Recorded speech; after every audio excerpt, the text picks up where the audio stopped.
on the Island Times News Update.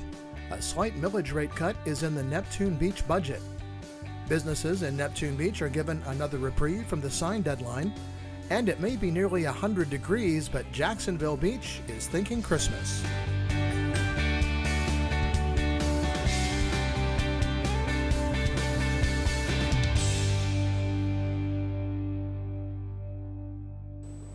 Welcome to the Island Times News Update. I'm Tom Patton. The Neptune Beach City Council got their first look at the proposed city budget Monday night. The budget presented by Finance Director Steve Ramsey includes a 0.01 mil cut in the property tax rate. Ramsey projects that the city will see a 3.11% increase in property tax revenue even with the slight decrease in the millage rate, and a 3.02% increase from personal property taxes. Overall, revenue is projected to increase $10,454 to $4,610,001. Spending is forecast to be $4,608,461. Ramsey pointed out that the budget is about $300,000 less than it was in 2006, which he called the last really good year we had. The city has cut a significant portion of its workforce since that year, and is now considering hiring a part-time code enforcement officer, a full-time public works laborer, and a part-time animal control officer. The budget must be approved by October 1st, which is the beginning of the fiscal year. Neptune Beach businesses have been given another reprieve from a 10-year-old deadline to replace tall signs with monument signs under an ordinance passed in 2004. The council faced a September 3rd deadline under an extension approved back in March. Councilor Scott Wiley had proposed removing the deadline set in the ordinance and require other triggers to determine when a sign would be replaced. But with the elimination of the deadline, some members of the council, including Vice Mayor John Jolly, had questions about those triggers. For example, my thing is branding. What does it mean exactly? If you look at the definitions of what you're talking about, number D, under 27.559 3D, it has at the very end, or branding. But if you look at the next part in section 2 on D, it doesn't have or branding. So there's inconsistency there. One of the problems I have is essentially all appeals of civil service assessment or civil penalty assessment in writing essentially would be appealed to special magistrate. Well, I thought we kept in the code where it could be special magistrate or the code enforcement board, whichever is effective at that time. If this way, we want what we're doing now, we're locking ourselves in one way. I have a question essentially reading this thing. I go over it many times. Essentially, if one of the, as Mr. Arthur mentioned, one of the people have a sign that has a number of names on there. We're talking about our branding change. What if one of the tenants changed? That's a branding change. So essentially, that sign is not in conformity. They have to change it. Is the way I read this thing. It could be read different ways, but essentially, it's just somebody's rebranded, and it's just one of the tenants. Okay, according to this, they have to come in compliance. I have a problem with the whole thing. Councilman Richard Arthur agreed.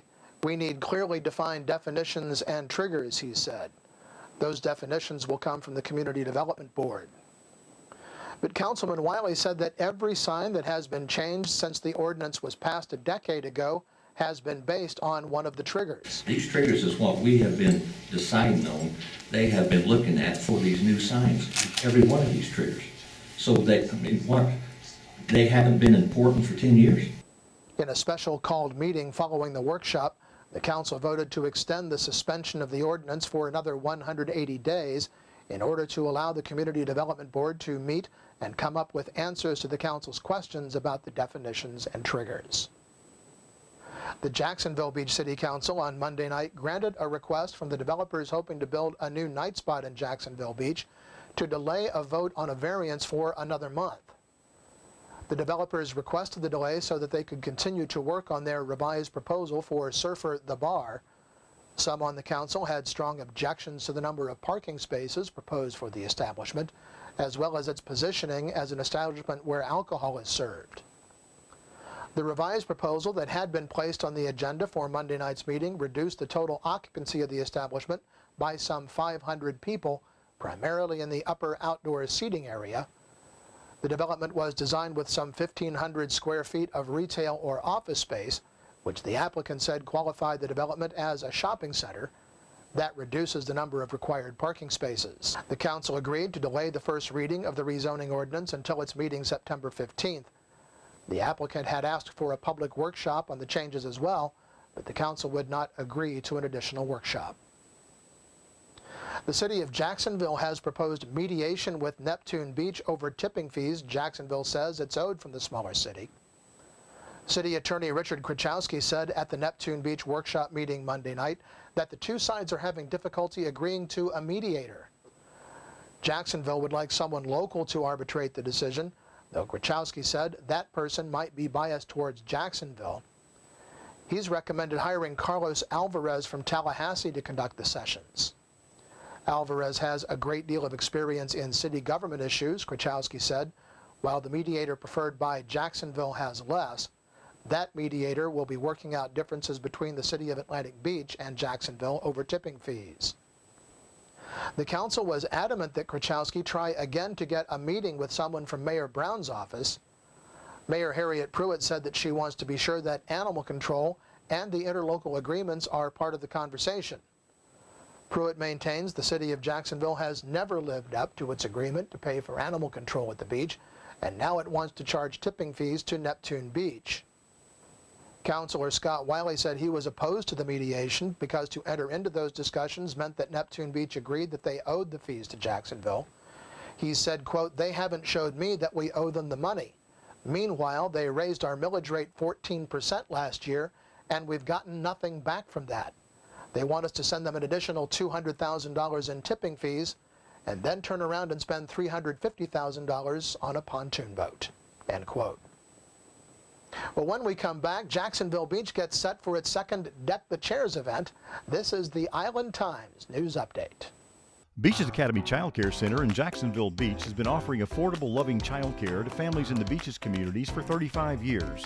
Conveniently located on Penman Road, Beaches Academy offers care for children from infants through preschool, with programs that encourage learning and outdoor play. Our affordable tuition means families can get quality child care at a price that fits their budget. Contact Beaches Academy at 246-3885 and schedule a tour of our center. Beaches Academy, the child always comes first. Charlie's Tropic Heating and Air Conditioning in Atlantic Beach offers a full range of residential and commercial heating and air conditioning services, from new installation to replacement and remodeling.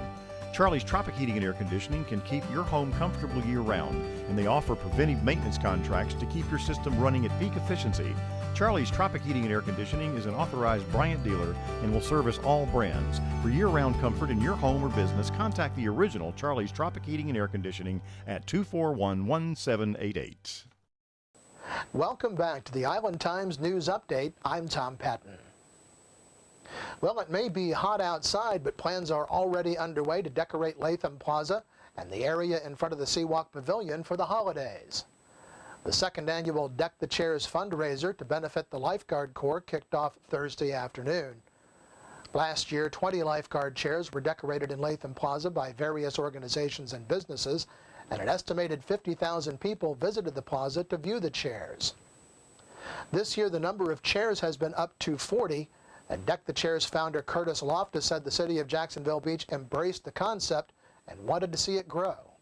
So this year they just kind of listened to a lot of what we were wanting to do, and included music, and included building more chairs. It included a way to kind of frame larger city blocks. Like last year was basically Latham Plaza. We're kind of reaching out and including 12 city blocks, and we're doing banners and doing wayfinding signs, and just everything that we shared with the city at the beginning of the year that would help the event grow. They reviewed, measured it, presented it to the council, and then got it approved. So we had $27,000 approved of budgeted items, capital items for this year's event.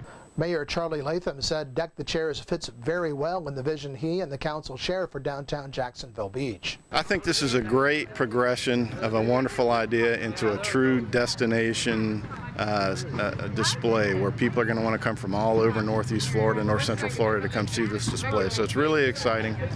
Great idea by Curtis Loftus and his team. Amazing job last year, basically doing it on their own. So for this year, with the city jumped in, and we want to help, and brought some money and brought some resources, and we'd like to see it grow and each year and get a little bit better each year. Yeah, there's nothing more important to me than seeing our downtown become a place where you can hold hands with your kids and come downtown and enjoy yourself. So this is certainly a great start for us in that regard. Well, it's nearly 100 degrees, but happy holidays anyway, Charlie. You too. Merry Christmas, Tom. Loftus said that several new chairs are being built for the event, which will be used on the beach by the lifeguards during the beach season. Businesses and organizations who would like to sponsor a chair can contact the Deck the Chairs nonprofit organization by visiting their website, www.deckthechairs.org. Designs need to be submitted for review by September 30th. The chairs will be constructed on November 28th and 29th, with a lighting ceremony held November 30th. Forecasters with NOAA's Climate Prediction Center raised the likelihood for a below normal season in a recent update of the Atlantic hurricane season outlook. The update predicts a 70% chance of a below normal season, a 25% chance of a near normal season, and only a 5% chance of an above normal season. NOAA says that neither the atmospheric nor ocean conditions are favorable for tropical storm or hurricane development. There's an increased wind shear, and the African monsoon season has been stronger than normal. The ocean temperatures are also lower than normal, leading to less chance for tropical storm development. And speaking of hurricanes, the Beaches Museum and History Park has announced that its next exhibit, Remembering Hurricane Dora, the 50th anniversary, will open September 10th. There will be a reception in the Beaches Museum and History Park lobby starting at 5:30 p.m. Starting on September 10th, the museum will present a collection of images depicting the aftermath of Dora, as well as an exploration of the science of hurricanes and hurricane tracking. Visitors interested in a more hands-on approach will be able to step inside the hurricane simulator and experience the 78 miles per hour winds of a Category 1 hurricane. You can find out more about the exhibit at www.beachesmuseum.org. The city of Atlantic Beach is moving forward with its plans to update its public safety building. This week, the city issued a request for proposals from qualified architectural and engineering firms for the expansion, renovation, and remodel of the city's public safety building.